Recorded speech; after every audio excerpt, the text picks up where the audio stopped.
अस्सलाम साईं। वालेकुम सलाम। साईं तव्हां पंहिंजी तारीफ़ कराइजो। असां मां नाले सैयद छुटल जावल सैयद गंबल शाह। किथे वेठा हो सर? साईं सियालकोट काजी अहमद में। ऐं शहर शहर काजी अहमद सिटी। साईं इहो बाज़ार में जेको दुकान ख़ाली थियो आहे पठाण जो, हा इहो कंहिंजो दुकानु हो ऐं केरु किराएदार हो, छो ख़ाली करायो? इहो वाइदे लाइ ख़ाली करायो जो हुन सां असांजो पहिरीं बि कमेंट हो वॾे भाउ जो, उहो महरूम गुज़ारियो, उन खां पोइ ॿुधी हुननि सां वास्तो रहियो ऐं उन खां पोइ हिननि ईदगाह ते कब्ज़ा कया। हिकिड़ी ॻाल्हि त इहा मूंखे न वणी।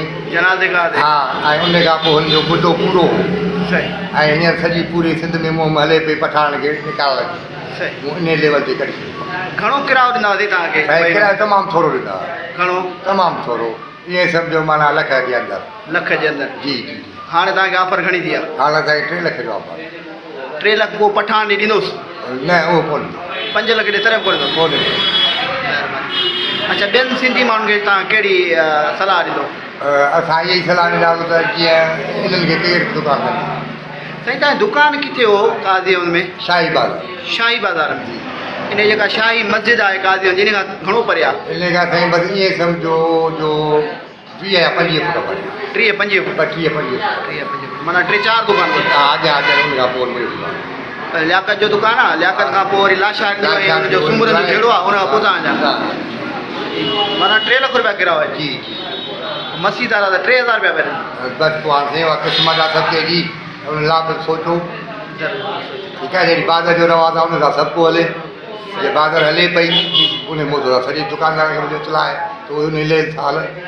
साईं तव्हांखे पूरी सिंध जा जेके माण्हू आहिनि सिंधी उहे तव्हांखे सलाम पेश था कनि, मुबारक था ॾियनि त तव्हां एॾो भलो कंदा। मुबारक हुजनि, मुंहिंजा सलाम उन्हनि खे ॾियो। या नी मदद उन तरफ़ां वॾे अथर में कयो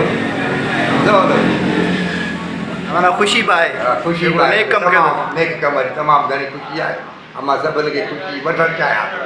इन लाइ मूं हीउ इंटरव्यू कयो मैसेज तव्हांखे मोकिलियो आहे ऐं तव्हां लाइक कयो आहे।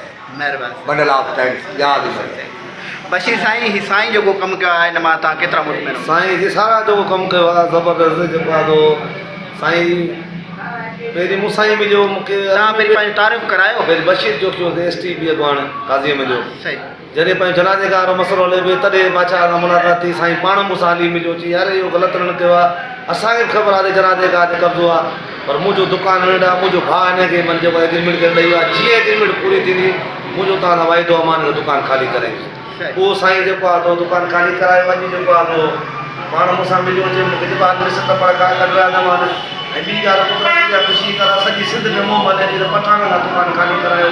साईं जो जेको आहे उहा शइ ॾिसी करे बि ऐं मूं दुकानु ख़ाली करायो। साईं जो मां ॿियनि खे बि पिया दोस्तनि खे जेके सिंधी माण्हू पठाण खे दुकानु ॾेई वठा आहिनि उहे फौरन ख़ाली कराइनि ऐं पंहिंजी सिंधियत जो पंहिंजे गैरत जो मुज़ाहिरो कनि कि सभिनी खे सिंधी क़ौम जेको आहे निबड़ी सलाम करे सजदो करे। पंहिंजे पीउ जा पुट आहिनि हलाली। साईं हिकिड़ो सुवालु, हिननि जो मुदो कॾहिं पूरो थियो जेको तव्हांजे वॾे भाउ खे ॾिनो? साईं असांजो इहे सम्झो 5 सालनि जो मुदो हीउ 8 महीने में हिननि खे फाइनल थियो। 8 महीने फाइनल कयो? हा, हाणे 8 बीहण वारो आहे। वरी अॼु बि ख़ाली करे हिननि खे मुदो पहुचियो। वरी जेसि ताईं लिखत आहे ताईं तव्हां मूंसां हलो। लिखत खां पोइ मां ॼाणा मुंहिंजी दुकानु ॼाणा। हा, लिखत खां हिकु ॾींहुं बि वधीक मां वेहण कोन ॾींदो सां। सही। पर ॾींहं ते ठहे पर मां कलाक ते कोन वेंदो। इन करे लिखत ख़तमु थी विया मां वरी सलाम आहे साईं तव्हांजी सूरत खे सलाम। महिरबानी।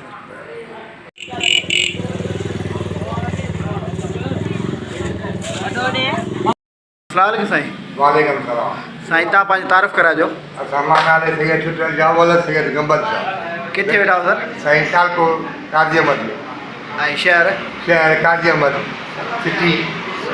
साईं इहो बाज़ार में जेको दुकानु ख़ाली थियो आहे पठाण जो, हा इहो कंहिंजो दुकानु हो ऐं केरु किराएदार हो, छो ख़ाली करायो? इहो वाइदे लाइ ख़ाली करायो जो हुन सां असांजो पहिरीं बि कमेंट हो वॾे भाउ जो, उहो महरूम गुज़ारियो, उन खां पोइ ॿुधी हुननि सां वास्तो रहियो ऐं उन खां पोइ हिननि ईदगाह ते कब्ज़ा कया। हिकिड़ी ॻाल्हि त इहा मूंखे न वणी। जनाज़े खां? हा, ऐं उन खां पोइ हुनजो मुदो पूरो हो सही ऐं हींअर सॼी पूरी सिंध में मुंहुं हले पई पठाण खे निकाल सही। इन लेवल ते करे छॾियो। घणो किरायो ॾींदासीं तव्हांखे? ऐं किरायो तमामु थोरो ॾींदा, घणो? तमामु थोरो, ईअं सम्झो माना लख जे अंदरि। लख जे अंदरि? जी जी। हाणे तव्हांखे ऑफर घणी थी आहे? हाणे असांखे 3 लख जो ऑफर। 3 लख को पठाण ॾे ॾींदोसि? न उहो कोन। 5 लख ॾे तरह कोन ॾींदो? कोन। महिरबानी। अच्छा, ॿियनि सिंधी माण्हुनि खे तव्हां कहिड़ी सलाह ॾींदो? असां इहा ई सलाह ॾींदासीं त जीअं इन्हनि खे केरु दुकान कंदा साईं तव्हांजी दुकान किथे हो काज़ीअ में? शाही बाग शाही बाज़ार में।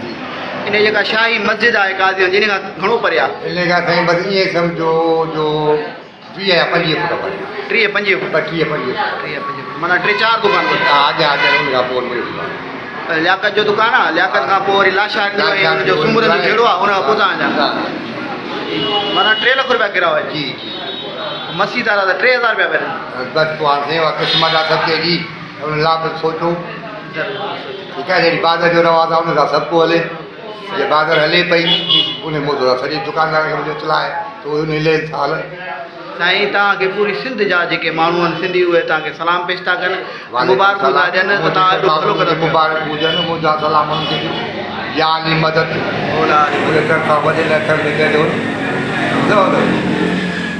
माना ख़ुशी बि आहे। ख़ुशी नेक कमु कयो। नेक कम जी तमामु घणी ख़ुशी आहे ऐं मां सभिनी खे ख़ुशी वठणु चाहियां इन लाइ मूं हीउ इंटरव्यू कयो तव्हांखे मोकिलियो आहे ऐं तव्हां लाइक़ु कयो आहे। महिरबानी। बंडल ऑफ थैंक्स या